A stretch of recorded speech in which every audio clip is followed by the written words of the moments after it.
America, it is time to reopen the mental facilities. Okay, the loony bins that we used to have that people say, "Oh my goodness, oh so cruel." Yeah, we need to start storing our nut bars someplace because this has gotten out of hand. It really has. In Newark, there's a story of a mentally ill 60-year-old who was beaten with a lead pipe, or a pipe. I don't want to say a lead pipe, but beaten with a pipe by a store owner. And here in LA, well, you see the headline: a bucket of hot diarrhea was randomly poured on a woman by a homeless man. My God. Ugh, did it have to? Why'd you have to put hot right there, right? Or even diarrhea? You said, oh, a homeless man pours feces randomly on a woman. It doesn't have to be so graphic. Jesus. Joel Grover and Amy Corral wrote the story that we're gonna read, but first, let's get into this news story. Just steps away from the Hollywood Walk of Fame, a horrifying random attack. A homeless man dumped a bucket of stuff on your head. A bucket of his diarrhea. I didn't want it to be. Oh my God, that's disgusting.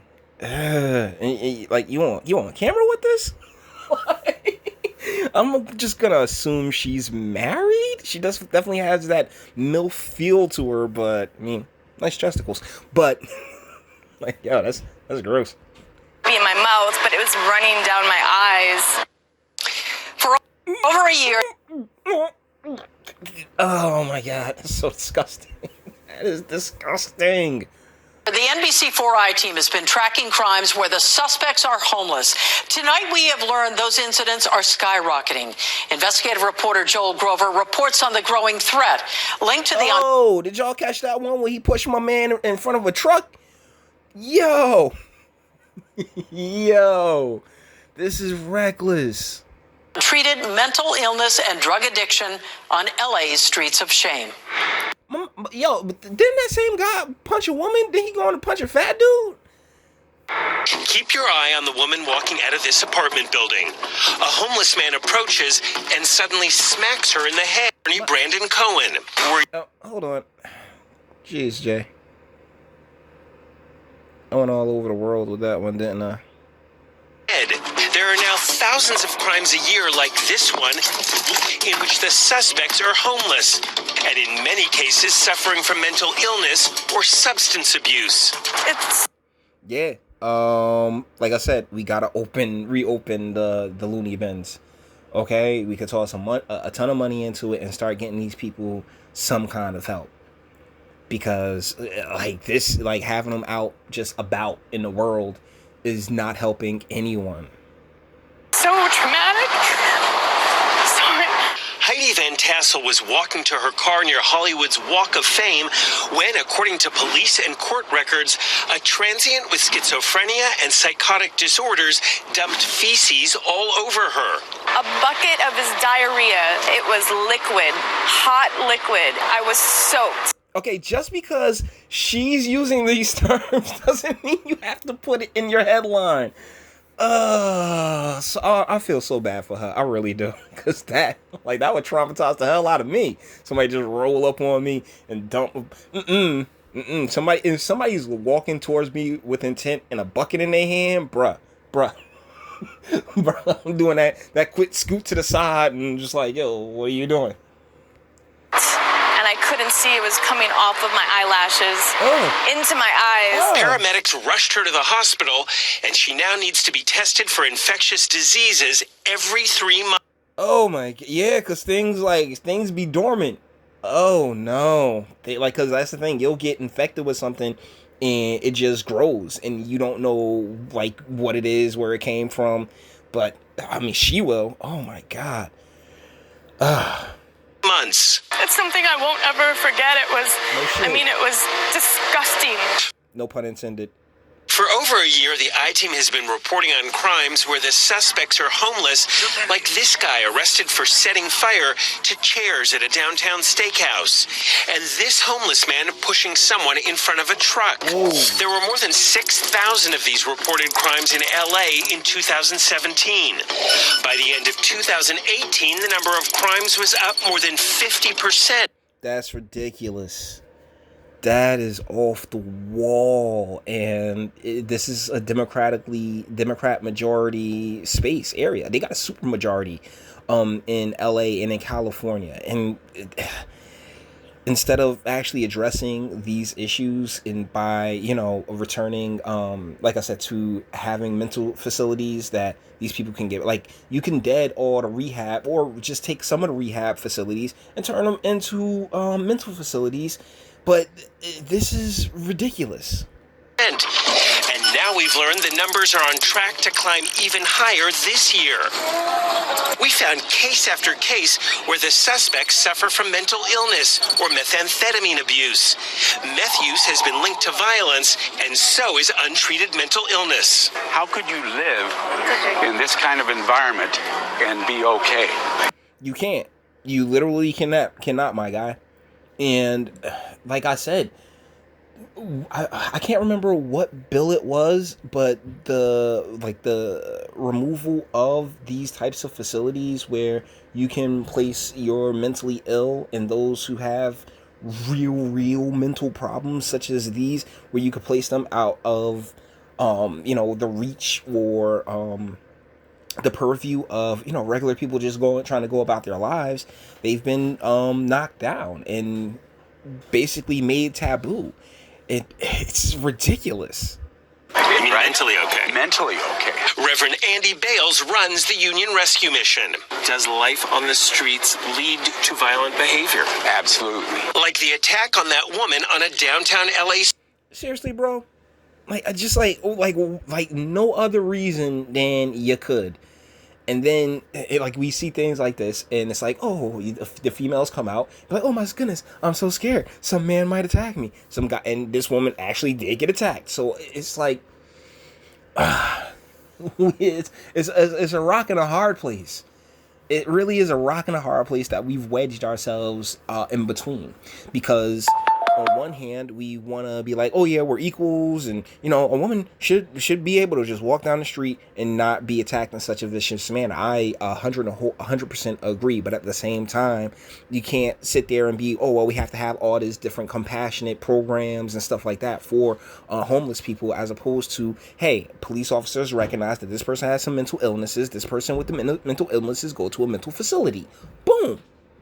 Street. Keep watching. Just seconds later, the man punched another victim, attorney Brandon Cohen. Were you kind of in shock when it happened? What was shocking? There was no way Big Man was going down from that from that punch. Was that I lived here for 4 years and it didn't happen sooner. We found the homeless who are arrested for these crimes are often right back on the streets. Wait a second. Did he say what surprised me is that I've lived here for 4 years and it didn't happen sooner? Okay, that's one way to look at it, right? Without getting any treatment or help. I am always on the lookout. We discovered that Brandon Cohen's attacker, Charles Fuller, had 4 previous felony convictions. But after he attacked Cohen, the cops simply gave him a citation for battery and let him go. Wow. No. Oh, what are y'all doing?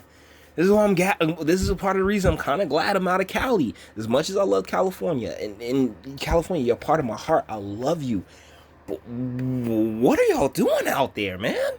4 months later, a block away, a similar attack against this mother and Oh, he whiffed on that punch, though.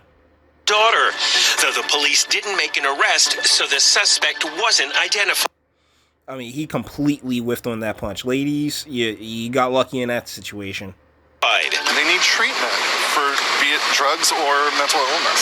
Nobody touched it. Like Jose Rio Frio, who made headlines in New York for stalking a TV anchor.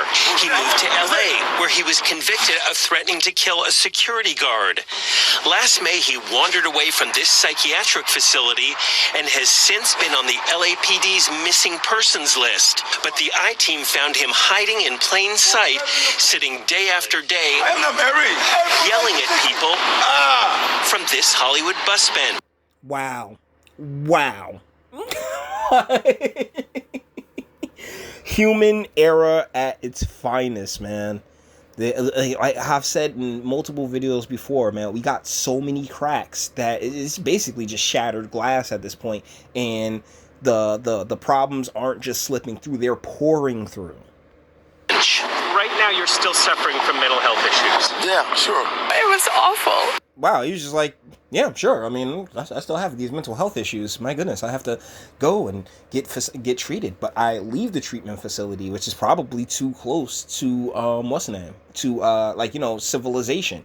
Like, like you put those spots like, you know, 6 miles out in the woods, so they can only escape on foot. And thusly, you know, when you go to do your checks and stuff like that, oh wait, this person, but he couldn't have gotten but so far because, you know, we're out there, so let's hit these roads and go look for them. And that increases the chance of being able to corral them and bring them back on in, as opposed to, oh yeah, this is going to be right down the street from his bus stop. Come on, man. And it changed my life.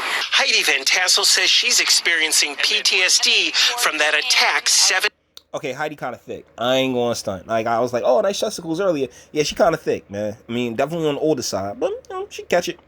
months ago. It's changed the way I mean, she would have been able to catch it, but like now,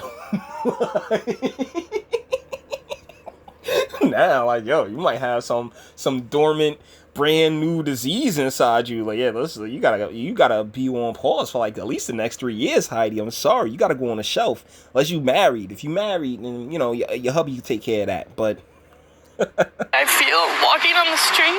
Court records show her attacker was charged with battery and taken to jail. He doesn't need jail time, he needs mental health care. I have empathy for him because he needs help. Heidi's attacker was wow, he poured doo-doo all over you. He poured his doo-doo butter all over you, and you're just like, yo, he still needs help. Like, yo, that's so sweet.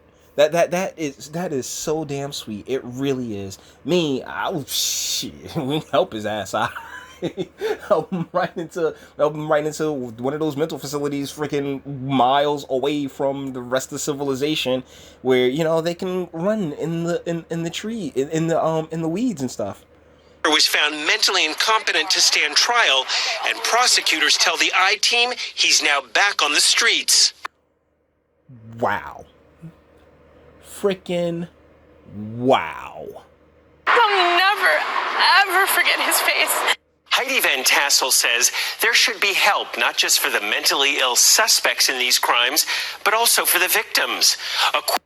Well, I mean, most places do have some, like most municipalities or states do have some type of victim fund that they raid and don't tell anybody about because, like we gonna put that money someplace else. You know, that's how they do. According to text messages she showed me, the LAPD told her their victim's advocate would contact her to offer her services. But Heidi says the victim's advocate never got in touch. Man, that's nuts. That is insane. So basically, the rest of the article is the article is just probably a rehash of what's going on. We're gonna leave it on Heidi there because I feel bad for her. I really do. I feel even worse on the fact that she's like, oh well, you know, she's still so compassionate after the fact. Me personally, nah, you know, like I'm gonna just beat the hell out of the person. We gonna scrap with your doo-doo on me and all. We gonna scrap, and I'm not sure you gonna make it, my guy. Seriously, like, oh well, we can help the next one. He poured doo-doo on me. Would she be convicted? Well, she's a chick. She won't be convicted. But would I be convicted if somebody poured doo-doo on me and I murdered them? like would a judge really like? I don't know, man. I don't know. It depends. So with that being said, we're gonna bring this one to end. All the internet stuff. If you liked it, toss it a like, dislike, go ahead, do that too. Nobody's scared of you. Sub if you enjoy my fantastic voice and you want to get videos like this every single day. Share because sharing is caring. And YouTube and BitChute and like really don't like me that much. And speak. Let me know, what do you think in the comments? Like, how would you handle somebody pouring hot diarrhea on you? Like, oh my god, that's please. Like what do you do? Like, I've been punched in the face, and I know when I'm punched, I'm going to start swinging back because that's the natural reaction. But when somebody pours doo-doo on you, they're actually within. This is why I don't like people being too close to me. I have a terrible phobia of people being within arm's reach of me. If we're not like, you know, like that, I really don't want you too close to me because I don't know what the hell you're gonna do? I gotta be prepared to turn and stab you or punch you or whatever I gotta do, you know? So like I need my space. But hey, you might see it differently, so that's why I have a comment section. Until the next one.